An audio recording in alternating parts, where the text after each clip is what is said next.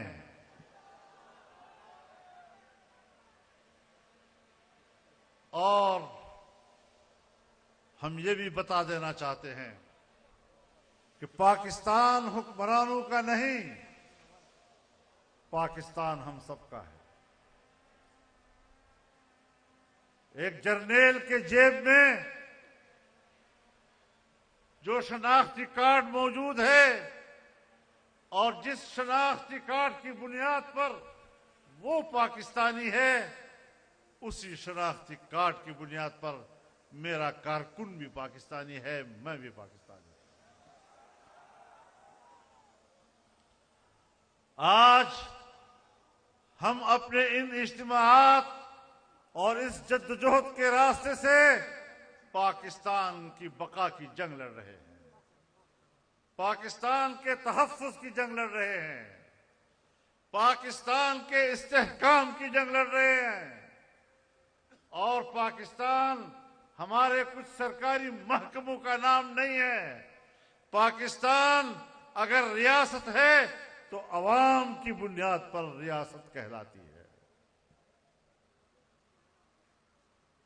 عوام کا کیا مقام ہے؟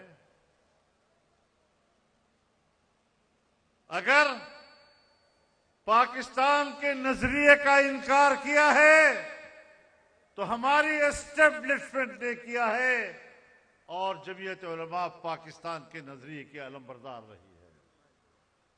اگر اس ملک کے نظریے کا انکار کیا ہے تو ان حکمرانوں نے کیا ہے.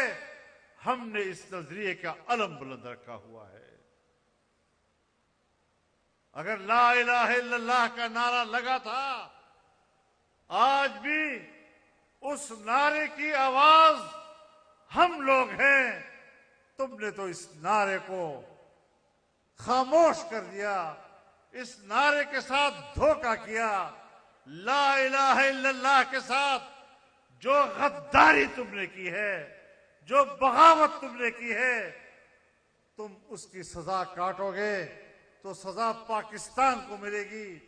تم نے تو پاکستان کی تباہی کا راستہ لیا ہوا ہے، تم نے تو پاکستان کو ختم کرنے کا راستہ لیا ہوا ہے. اور میں اپنا ایک جملہ آج ایک بار پھر دہرانا چاہتا ہوں کہ پاکستان کے قیام میں بھی تمہارا کوئی کردار نہیں، پاکستان کی بقا میں بھی تمہارا کوئی کردار نہیں. ملک ٹوٹا ہے تو تمہاری وجہ سے ٹوٹا ہے.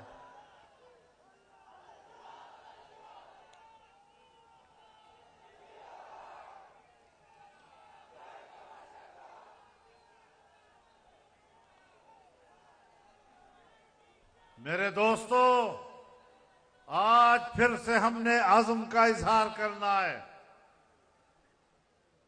کہ ہم پاکستان کے اوپر اس حکمرانی کو تسلیم نہیں کریں گے. یہ عوام کی حکومتیں نہیں ہیں، یہ اسٹیبلشمنٹ کی حکومتیں ہیں، اور اسٹیبلشمنٹ بمقابلہ عوام کے ہے، اور ہم عوام کے شانہ بشانہ کھڑے ہیں.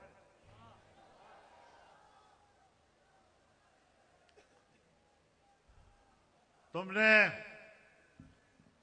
ختم نبوت کے مسئلے کو چھیڑا تو ہم میدان میں آئے، اور اللہ تعالیٰ نے ہمیں توفیق بخشی کہ قادیانیوں کو دوبارہ مسلمان تسلیم کرانے کے جو ارادے تھے اور جو عزائم تھے، ہم نے انہیں خاک میں ملایا ہے. اور ایسی کمر توڑی ہے قادیانیت کی کہ 100 سال تک بھی وہ اپنی کمر سیدھی نہیں کر سکیں گے.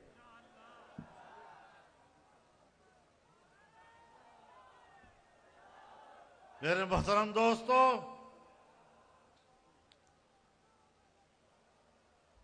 پارلیمنٹ میں 26ویں ترمیم آئی،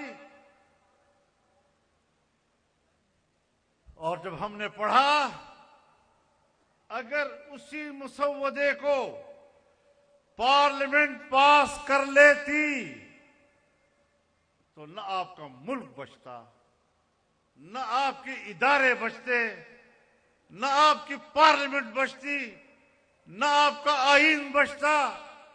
ہر طرف تباہیوں کا ایک بارود اس میں بھرا ہوا تھا. ہم نے اس سے وہ بارود نکالا اور ایک صحت مند قانون اور آئین کی صورت میں ہم نے ملک کو آئین دیا، ترمیم دی. 56 شقوں پر مشتمل وہ ترمیم جو ایک کالا ناگ بن کر وہ لائے تھے، ہم نے 34 شقوں سے حکومت کو دستبردار کیا. 22 شقوں پر ہم ان کو لے آئے اور پھر اپنے کچھ شقیں جو سود سے متعلق تھی، جو وفاقی شرعی عدالت سے متعلق تھی، جو اسلامی نظریاتی کونسل سے متعلق تھی، وہ ہم نے اس کا حصہ بنایا.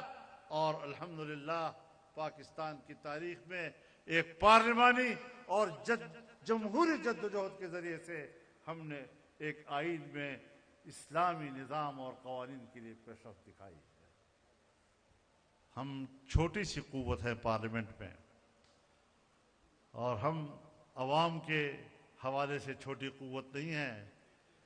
کسی نے عوام کا حق مارا ہے اور ہمارے ہجوم کو کمزور کیا ہے، لیکن تم کرتے رہو کرتے رہو. اللہ کی گفتگو اور اس کا فرمان وہ ایک حقیقت ہے کہ کم من فئۃ قلیلۃ غلبت فئۃ کثیرۃ باذن اللہ.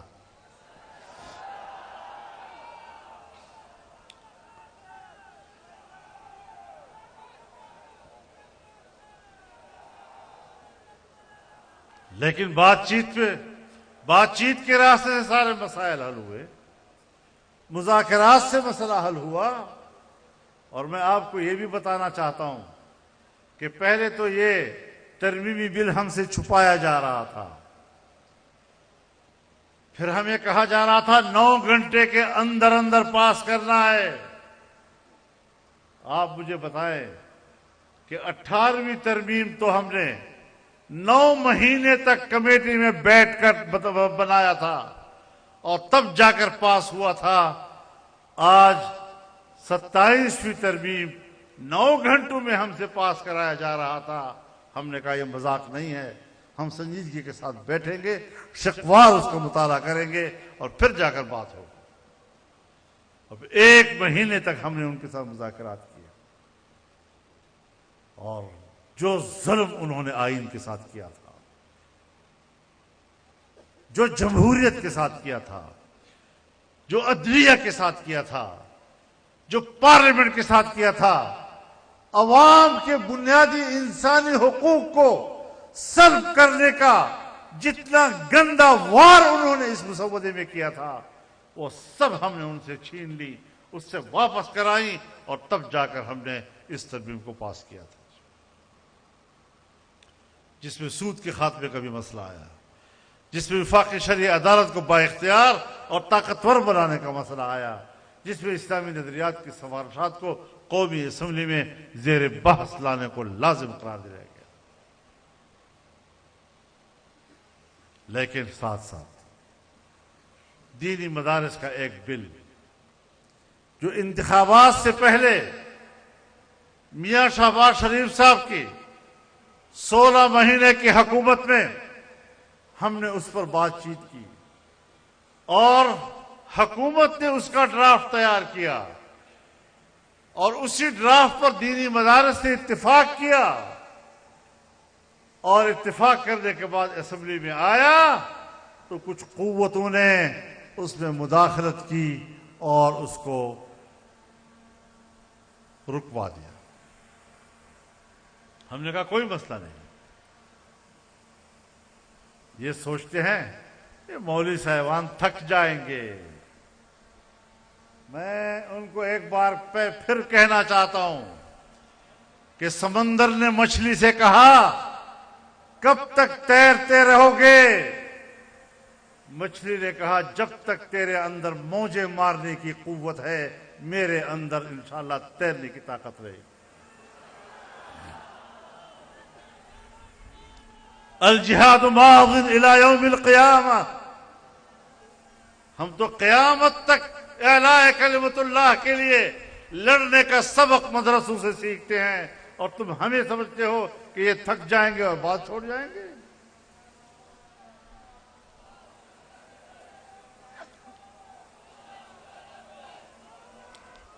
تو میرے محترم دوستو، اب آپ مجھے بتائیں کہ الیکشن سے پہلے جب حکومت میں تھے ہم لوگ، پیپلز پارٹی حکومت میں تھی، آصف علی زرداری اس حکومت کا حصہ تھے، بلاول بھٹو اس حکومت کا حصہ تھے، مسلم لیگ اس حکومت کا حصہ تھی، MQM اس کا حصہ تھی، اور جماعتیں اس کا حصہ تھی۔ اس وقت اس بل پہ اتفاق ہوا، حکومت نے مسودہ بنایا اور ہم نے ان کے ساتھ بات کر کے اس کو قابل قبول بنایا۔ آج دوبارہ ہم نے ان سے کہا کہ ایک چیز جو طے ہو چکی ہے اس کو تو پاس کر دیں۔ جب اتنی بڑی ترمیم آپ لا رہے ہیں تو ایک قانون دینی مدارس کے حوالے سے معطل پڑا ہوا ہے، اس کو پارلیمنٹ میں لایا جائے اور پیش کیا جائے۔ میرے گھر پر 1 مہینہ میٹنگیں رہی ہیں، آپ بھی دیکھتے رہے ہوں گے۔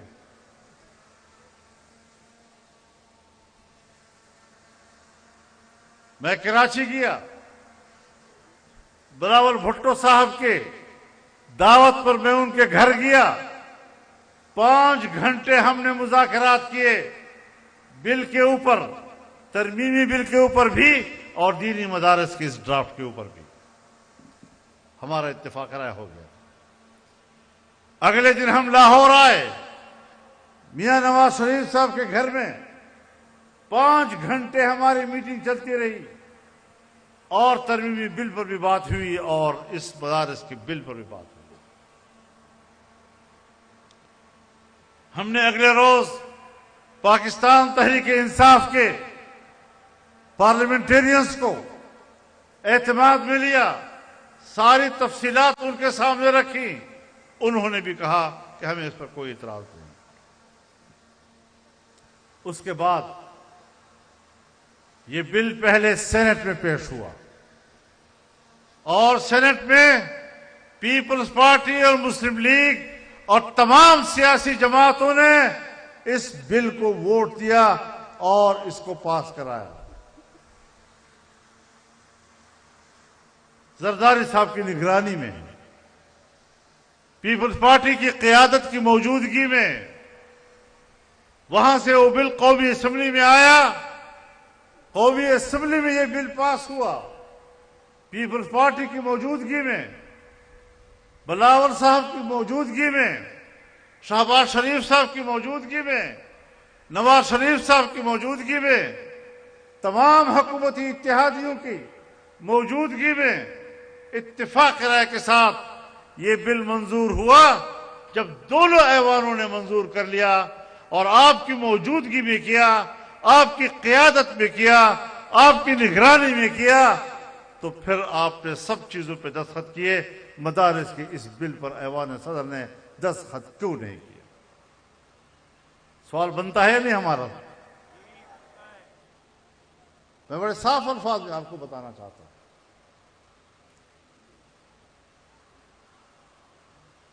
اب ظاہر ہے کہ اس پر دستخط نہ کرنا، اس کے مسودے کی تیاری میں آپ شریک، اسمبلی میں پیش کرنے میں آپ شریک، اس کو پاس کرنے میں آپ شریک، اور اب اس پر دستخط کرنے میں آپ شریک نہیں ہو رہے۔ یہ کیا ہے؟ یہ بدنیتی ہے یا نہیں؟ یہ دھوکہ ہے یا نہیں؟ یہ فراڈ ہے یا نہیں؟ تو پھر ہم آپ کو معاف کریں گے کیا؟ تو آپ بتائیں کہ اگر ہم فیصلہ کرتے ہیں اسلام آباد کی طرف مارچ کرنے کا، تو آپ تیار ہیں یا نہیں؟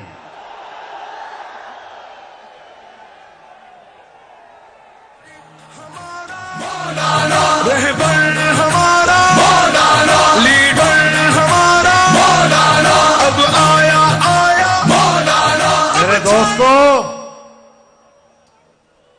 انشاءاللہ یہ جنگ ہم جیتیں گے۔ اور میں نے جب سکھر میں تقریر کی تھی تو میں نے آج کی تاریخ کے لیے کہا تھا کہ ہم حتمی فیصلہ پشاور کے جلسے عام میں کریں گے۔ آج مجھے حضرت شیخ مفتی محمد تقی عثمانی صاحب نے بتایا، وہ ہمارے وفاق المدارس کی بھی صدر ہیں، وہ اتحاد تنظیمات مدارس دینیہ کے بھی صدر ہیں، اور میں نے بھی ان سے بات کی۔ طے یہ ہوا ہے کہ تمام اتحاد مدارس کا اجلاس ہوگا اور سب کو اعتماد میں لے کر ایک متفقہ موقف انشاءاللہ اختیار کریں گے، اور اس کے بعد پھر آپ کو اگر ہمیں کال دینی پڑی آپ ہر وقت تیار رہیں گے۔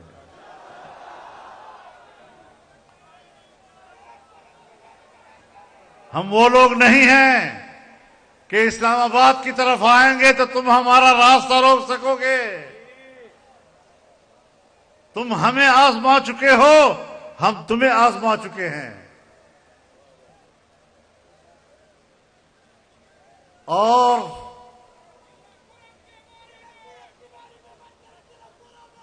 صبر صبر صبر صبر۔ ہم ایک بات واضح کر دینا چاہتے ہیں کہ ہم تمام دینی مدارس کے مختلف مکاتب فکر کو اعتماد میں رکھنا چاہتے ہیں، اور اگر ہمارے صدر نے اجلاس بلا لیا ہے 16 یا 17 کو ہمارا اجلاس ہوگا، اور اس میں تمام کو اعتماد میں لے کر ہم ایک متفقہ فیصلہ لیں گے انشاءاللہ العزیز۔ اور یہ بتا دوں کہ ہمیں دھمکیاں مت بھیجا کرو،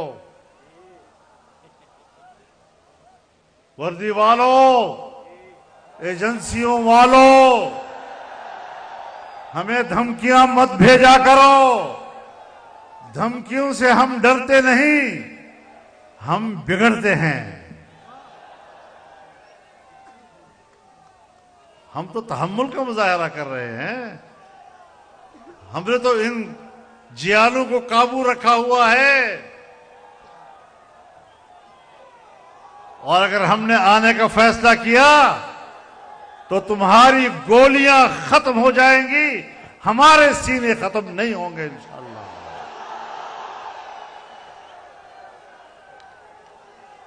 دھمکیاں نہ بھیجا کرو، شرافت سے رہو گے تو شرافت سے رہیں گے، بدماشی کرو گے تو ہم سے بڑا بدماش کوئی اور نہیں ہوگا۔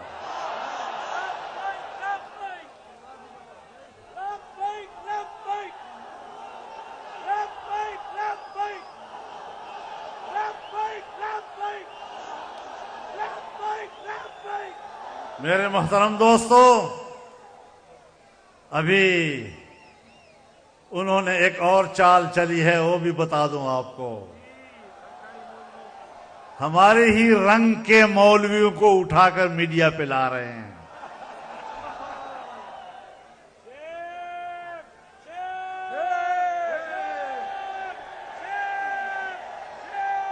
لیکن میں بتانا چاہتا ہوں کہ تم جس طرح علماء کو لڑانے کی کوشش کر رہے ہو، ہم علماء سے نہیں لڑیں گے۔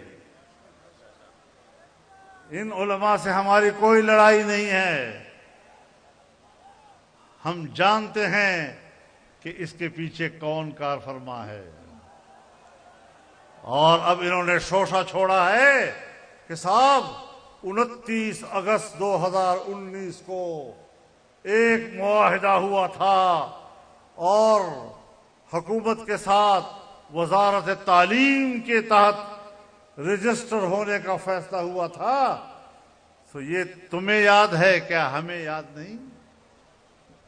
اور جب الیکشن سے پہلے یہ ڈرافٹ تیار ہوا اور اسمبلی میں آیا، اس وقت تم نے یہ شوشہ کیوں نہیں چھوڑا؟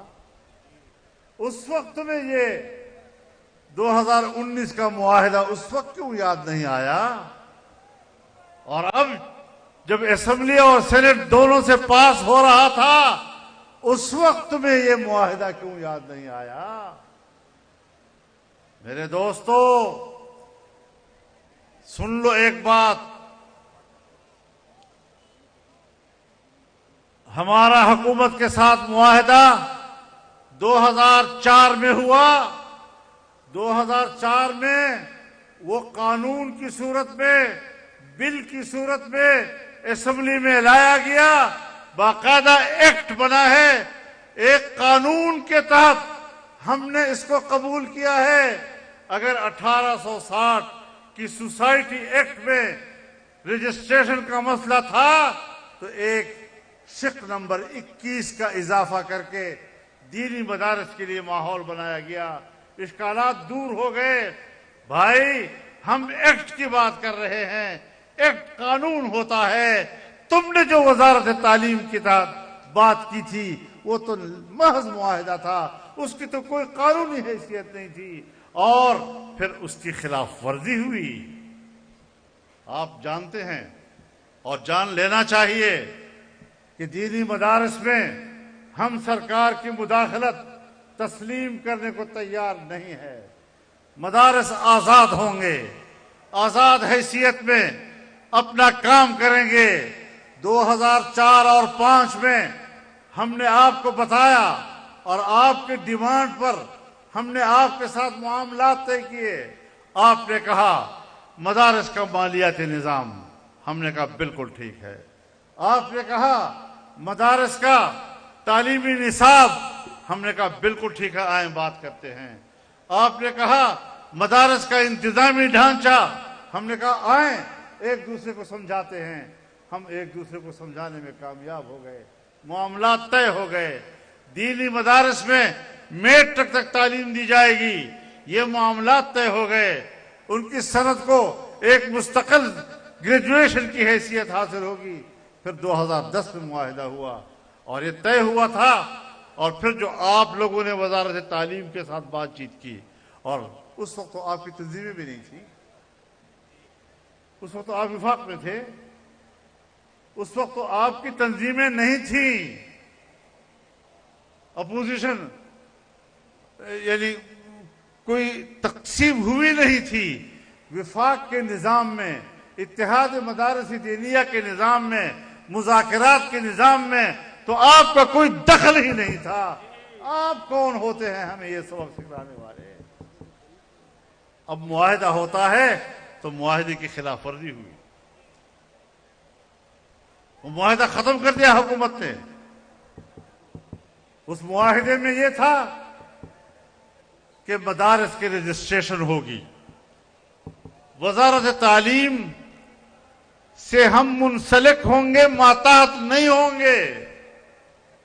لیکن تم لوگوں نے ایک ڈائریکٹریٹ جنرل بنایا اور کہا کہ اس ڈائریکٹریٹ کے تحت آپ نے رجسٹریشن کرنی ہوگی، اور جب ڈائریکٹریٹ آپ نے بنایا اس کا معنی یہ ہے کہ آپ نے دینی مدارس میں مداخلت کے لیے ادارہ بنایا۔